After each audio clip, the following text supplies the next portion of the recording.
तीन जादुई पति। ये कहानी है बेगूसराय की, जहाँ ममता अपने 3 बेटे मोहन, सोहन और रोहन के साथ रहती थी। ममता बहुत ही सख्त किस्म की औरत थी। वो जो भी फैसला ले लेती थी उसे पूरा करके ही रहती थी। उसने अपने तीनों बेटों को अपने काबू में कर रखा था। एक दिन ममता अपने तीनों बेटों को बुलाकर कहती है, सुनो बेटा, मैंने तुम तीनों का रिश्ता पक्का कर दिया है। पास के ही एक जमींदार की 3 बेटियां हैं। तीनों सुंदर, सुशील और पढ़ी लिखी हैं और मुझे बहुत पसंद है। इसलिए तुम तीनों की शादी मैंने उन तीनों से तय कर दी है। माँ, आपने हम तीनों की शादी तय कर दी है? कम से कम हमें एक बार लड़की तो दिखा दीजिए, क्या पता हमें पसंद ना आए। तू सबसे छोटा है, इसका मतलब ये नहीं कि जो तेरे मन में आए वो बोले। तेरे 2 बड़े भाई भी हैं, उन्होंने मेरे फैसले पर शक नहीं किया। फिर तेरी हिम्मत कैसे हो गई? आज तो तूने मुझसे सवाल करने की हिम्मत कर दी। आज के बाद ऐसी गुस्ताखी मत करना, नहीं तो इसका अंजाम अच्छा नहीं होगा। माँ की बात सुनकर तीनों बिल्कुल चुपचाप खड़े रहते हैं। फिर ममता अपने तीनों लड़कों की शादी जमींदार की 3 लड़कियों से करा देती है। मोहन की शादी मीना से, सोहन की टीना से और रोहन की रेवा से हो जाती है। तीनों बहुत खुश होते हैं क्योंकि तीनों ही लड़कियां बहुत सुंदर थी। एक दिन रोहन अपने भाइयों से कहता है, अरे भाई, मैंने तो वाकई में बहुत बड़ी गलती कर दी माँ से सवाल करके। माँ ने तो हम तीनों के लिए कितनी सुंदर लड़कियां ढूंढी हैं। हम चाह कर भी इतनी सुंदर लड़कियां ढूंढ नहीं पाते। इसलिए ही तो कहते हैं, माँ से अच्छा कोई नहीं होता। माँ के ऊपर सवाल उठाना मानो भगवान के ऊपर सवाल उठाना होता है। हाँ, मोहन भैया बिल्कुल सही कह रहे हैं। हमारी माँ ने आज तक हमारे लिए कोई गलत फैसला नहीं किया, इसीलिए हम आंख बंद करके अपनी माँ का कहना मानते हैं। वो तीनों अपनी शादीशुदा जिंदगी में बहुत खुश थे। समय बीतता रहता है। ममता को बेसब्री से इंतजार था कि उसकी कोई भी एक बहू उसे जल्दी से गर्भवती होने की खुशखबरी दे, लेकिन तीनों में से कोई भी बहू ऐसी खुशखबरी नहीं सुनाती। 1-2 साल निकल जाते हैं। ममता का सब्र का बांध टूटने लगता है। एक दिन ममता अपनी बहुओं से कहती है, तुम तीनों तैयार हो जाओ, मैं तुम तीनों को लेकर डॉक्टर के पास जाऊंगी। शादी को कितने साल हो गए हैं, फिर भी तुम तीनों में से किसी ने भी मुझे दादी बनने की खुशी नहीं दी। इसलिए मैं तुम्हें डॉक्टर के पास लेकर जाऊंगी। पता तो करूं सब कुछ ठीक भी है या नहीं। माँ जी, अभी तो शादी को इतना टाइम भी नहीं हुआ है, 2 साल भी पूरे नहीं हुए हैं, और माँ बनना ना बनना ये तो ऊपर वाले के हाथ में है। हम तीनों में ऐसी कोई कमी नहीं है। आज नहीं तो कल आपको खुशखबरी मिल ही जाएगी, फिर डॉक्टर के पास क्यों जाना? देखो छोटी बहू, आज मेरी बात कान खोलकर सुन लो।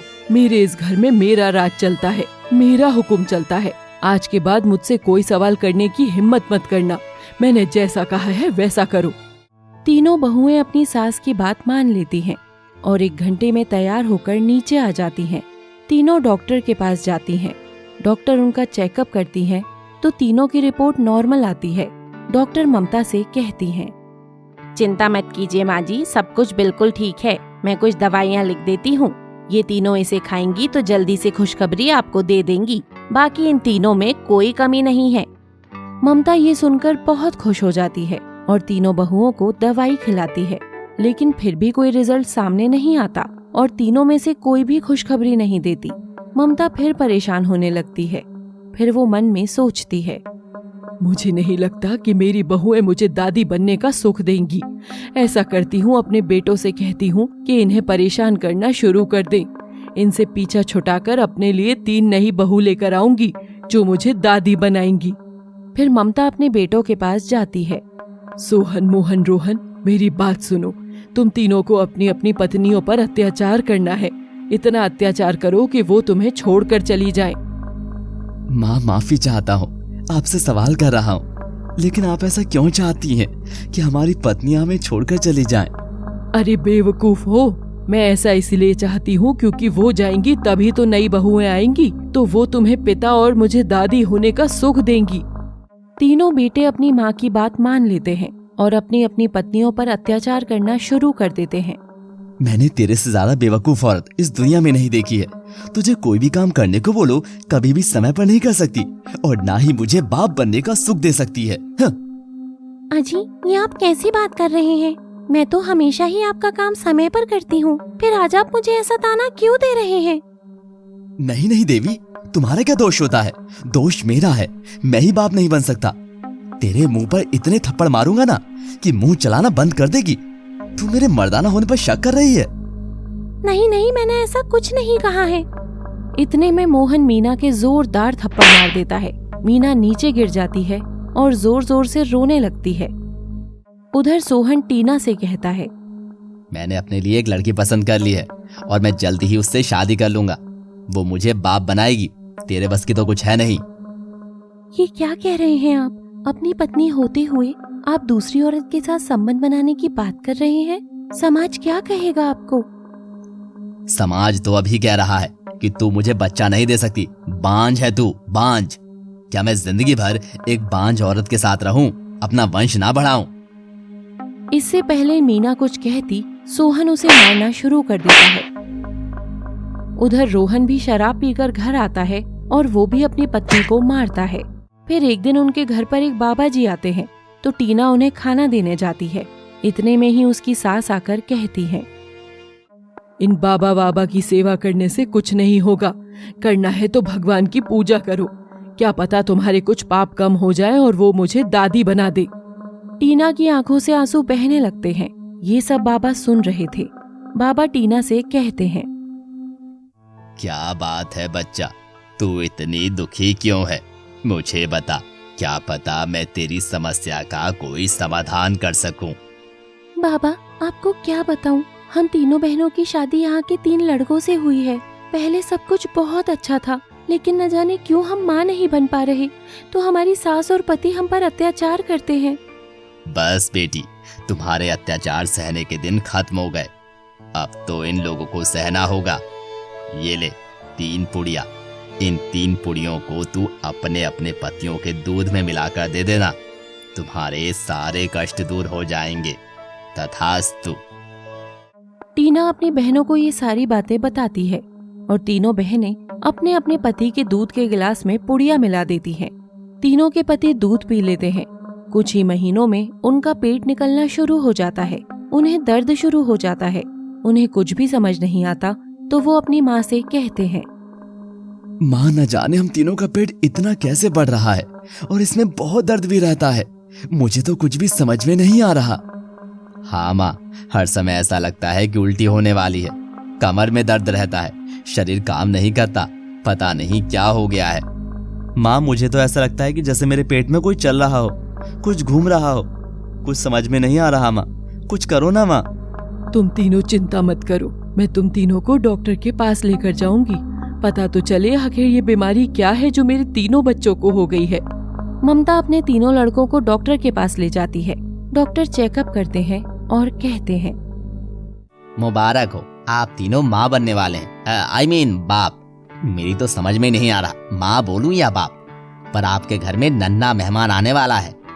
ये आप क्या कह रहे हैं डॉक्टर साहब? मेरे बेटे कैसे गर्भवती हो सकते हैं? यही तो चमत्कार है माँ जी।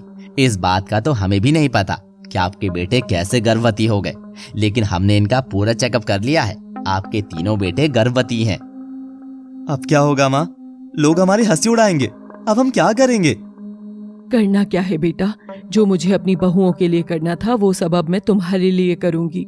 तुम्हारी सेवा पानी करूंगी।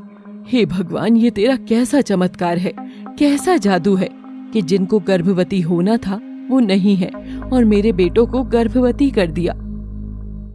ममता जाकर सारी बात अपनी बहुओं को बता देती है। तीनों बहुओं को कुछ समझ नहीं आता। अगले दिन बाबा फिर आते हैं। टीना फिर खाना देने जाती है। तभी बाबा कहते हैं, क्या हुआ बेटा, सब ठीक तो है? वैसे तेरा पति गर्भवती है ना? बाबा आपको कैसे पता? ये जो पुड़िया आपने मुझे और मेरी बहनों को दूध में मिलाने के लिए दी थी, ये सब क्या उसके कारण हुआ है? आपने ऐसा क्यों किया बाबा? बेटा, मैं चाहता तो वो पुड़िया तुम तीनों बहनों को भी दे सकता था ताकि तुम तीनों बहनें गर्भवती हो जाओ। लेकिन मैंने वो पुड़िया तुम्हारे पतियों को इसलिए दी क्योंकि मैं चाहता था कि तुम्हारे पतियों को और तुम्हारी सास को पता चले कि गर्भवती होना कोई आम बात नहीं है। एक औरत गर्भवती होती है तो वो कितना दर्द सहती है, कितनी तकलीफ लेकर एक बच्चे को जन्म देती है। ये सब उन्हें पता होना चाहिए, तभी समाज में थोड़ा बदलाव आएगा। आदमी औरत की वैल्यू को समझेगा और साथ ही साथ तुम्हारी सास को भी पता चलेगा जब वो अपने बेटों को तकलीफ में देखेगी। इतना कहकर बाबा चले जाते हैं। फिर जैसा बाबा ने कहा था, समय बीतता जाता है। तीनों लड़कों को दर्द सहन करना पड़ता है। तब उनकी माँ को अपनी गलती का एहसास होता है और वो अपनी बहुओं से कहती हैं, मुझे माफ करना बेटा, मुझसे बहुत बड़ी गलती हो गई। आज मैं अपने बच्चों को इस तकलीफ में देख रही हूँ, तब मुझे अपनी गलती का एहसास हुआ। मैं माफी चाहती हूँ कि वंश के लालच में मैंने अपने बेटों से तुम पर अत्याचार करवाया। मुझसे बहुत बड़ी गलती हो गई, मुझे माफ कर दो बेटा। फिर तीनों जादुई पति 9 महीने बाद 3 बेटों को जन्म देते हैं और बच्चों को जन्म देते हुए उन्हें जिस तकलीफ का सामना करना पड़ता है, उन्हें एहसास हो जाता है कि औरत होना आम बात नहीं है और माँ बनना तो सबसे बड़ा कठिन काम है। उन्होंने अपनी पत्नियों पर माँ बनने का प्रेशर बनाकर और उन्हें तकलीफ देकर कितनी बड़ी गलती करी और वो तीनों से माफी मांगते हैं और साथ ही साथ उन्हें बराबरी का दर्जा देते हैं और फिर सब लोग आपस में प्यार से मिलजुल कर रहते हैं।